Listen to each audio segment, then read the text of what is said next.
नमस्कार भक्तों, आप सभी का स्वागत है हमारे YouTube चैनल पर। क्या आपने गजेंद्र मोक्ष का नाम आपने सुना है? 1000 साल तक चलने वाली लड़ाई के बारे में सुना है?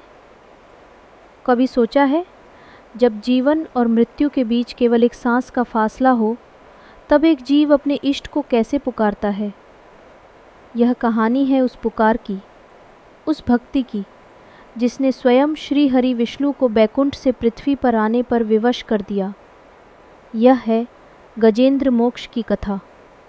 एक गजराज जो कभी शक्ति और ऐश्वर्य का प्रतीक था, आज अपने जीवन की सबसे बड़ी परीक्षा से जूझ रहा था। एक मगरमच्छ ने उसे पकड़ रखा था, पर यह केवल एक जीव से युद्ध नहीं था, ये अहंकार और भक्ति की टकराहट थी। क्योंकि जब सबने साथ छोड़ा, तब उसने पुकारा, नारायण। और फिर जो हुआ वो सनातन धर्म के इतिहास में गजेंद्र मोक्ष के नाम से अमर हो गया। जी हाँ, आज के इस वीडियो में हम आपको पूरी कथा बताएंगे और अगले वीडियो में गजेंद्र मोक्ष के पाठ का हिंदी अर्थ बताएंगे। तो चलिए शुरू करते हैं आज का वीडियो, लेकिन उससे पहले चैनल को सब्सक्राइब करना न भूलें। अति प्राचीन काल की बात है। द्रविड़ देश में एक पांड्यवंशी राजा राज्य करते थे। उनका नाम था इंद्रद्युम्न। वे भगवान की आराधना में ही अपना अधिक समय व्यतीत करते थे। यद्यपि उनके राज्य में सर्वत्र सुख शांति थी, प्रजा प्रत्येक रीति से संतुष्ट थी, तथापि राजा इंद्रद्युम्न अपना समय राजकार्य में कम ही दे पाते थे। वे कहते थे कि भगवान विष्णु ही मेरे राज्य की व्यवस्था करते हैं, अतः वे अपने इष्ट परम प्रभु की उपासना में ही दत्तचित्त रहते थे। राजा इंद्रद्युम्न के मन में आराध्य आराधना की लालसा उत्तरोत्तर बढ़ती ही गई। इस कारण वे राज्य को त्याग कर मलय पर्वत पर रहने लगे। उनका वेश तपस्वियों जैसा था। सिर के बाल बढ़कर जटा के रूप में हो गए थे। वे निरंतर परम ब्रह्म परमात्मा की आराधना में तल्लीन रहते। उनके मन और प्राण भी श्री हरि के चरण कमलों में मधुकर बने रहते। इसके अतिरिक्त उन्हें जगत की कोई वस्तु नहीं सुहाती। उन्हें राज्य, कोष, प्रजा तथा पत्नी आदि किसी प्राणी या पदार्थ की स्मृति ही नहीं होती थी। एक बार की बात है, राजा इंद्रद्युम्न प्रतिदिन की भांति स्नान आदि से निवृत्त होकर सर्वसमर्थ प्रभु की उपासना में तल्लीन थे। उन्हें बाह्य जगत का तनिक भी ध्यान नहीं था।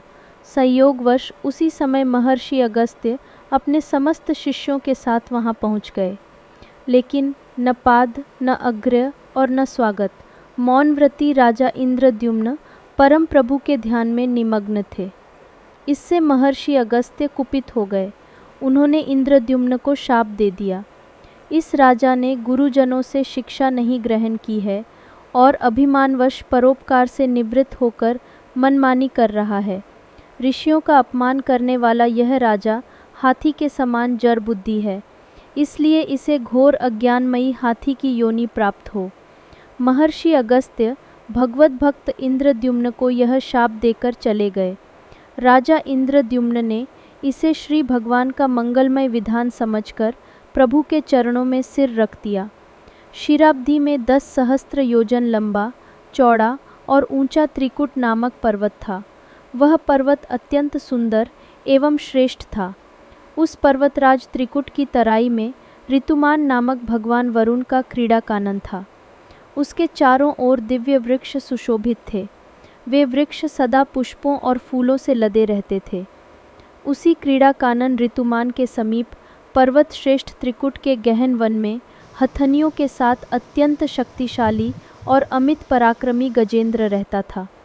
एक बार की बात है, गजेंद्र अपने साथियों सहित त्रिशाधिक्य प्यास की तीव्रता से व्याकुल हो गया। वह कमल की गंध से सुगंधित वायु को सूंघकर एक चित्ताकर्षक विशाल सरोवर के तट पर जा पहुंचा। गजेंद्र ने उस सरोवर के निर्मल, शीतल और मीठे जल में प्रवेश किया। पहले तो उसने जल पीकर अपनी तृषा बुझाई, फिर जल में स्नान कर अपना श्रम दूर किया। तत्पश्चात उसने जल क्रीड़ा आरंभ कर दी। वह अपनी सूंड में जल भरकर उसकी फुहारों से हथिनियों को स्नान कराने लगा। तभी अचानक गजेंद्र ने सूंड उठाकर चीत्कार की। पता नहीं किधर से एक मगर ने आकर उसका पैर पकड़ लिया था। गजेंद्र ने अपना पैर छुड़ाने के लिए पूरी शक्ति लगाई, परंतु उसका वश नहीं चला, पैर नहीं छूटा। अपने स्वामी गजेंद्र को ग्राहग्रस्त देखकर हथिनियाँ, कलब और अन्य गज अत्यंत व्याकुल हो गए। वे सूंड उठाकर चिंगाड़ने और गजेंद्र को बचाने के लिए सरोवर के भीतर बाहर दौड़ने लगे। उन्होंने पूरी चेष्टा की, लेकिन सफल नहीं हुए। वस्तुतः महर्षि अगस्त्य के शाप से राजा इंद्रद्युम्न ही गजेंद्र हो गए थे और गंधर्व श्रेष्ठ हुहु महर्षि देवल के शाप से ग्राह हो गए थे। वे भी अत्यंत पराक्रमी थे। संघर्ष चलता रहा। गजेंद्र स्वयं को बाहर खींचता और ग्राह गजेंद्र को भीतर खींचता। सरोवर का निर्मल जल गंदला हो गया था। कमल दल शत विक्षत हो गए। जल जंतु व्याकुल हो उठे। गजेंद्र और ग्राह का संघर्ष 1 सहस्त्र वर्ष तक चलता रहा। दोनों जीवित रहे। यह दृश्य देखकर देवगण चकित हो गए। अंततः गजेंद्र का शरीर शिथिल हो गया। उसके शरीर में शक्ति और मन में उत्साह नहीं रहा, परंतु जलचर होने के कारण ग्राह की शक्ति में कोई कमी नहीं आई। उसकी शक्ति बढ़ गई। वह नवीन उत्साह से अधिक शक्ति लगाकर गजेंद्र को खींचने लगा। असमर्थ गजेंद्र के प्राण संकट में पड़ गए। उसकी शक्ति और पराक्रम का अहंकार चूर चूर हो गया। वह पूर्णतया निराश हो गया, किंतु पूर्व जन्म की निरंतर भगवत आराधना के फलस्वरूप उसे भगवत स्मृति हो आई। उसने निश्चय किया कि मैं कराल काल के भय से चराचर प्राणियों के शरण्य सर्वसमर्थ प्रभु की शरण ग्रहण करता हूँ। इस निश्चय के साथ गजेंद्र मन को एकाग्र कर पूर्व जन्म में सीखे श्रेष्ठ स्तोत्र द्वारा परम प्रभु की स्तुति करने लगा। उसने पुकारा, हे नारायण मेरी रक्षा करो।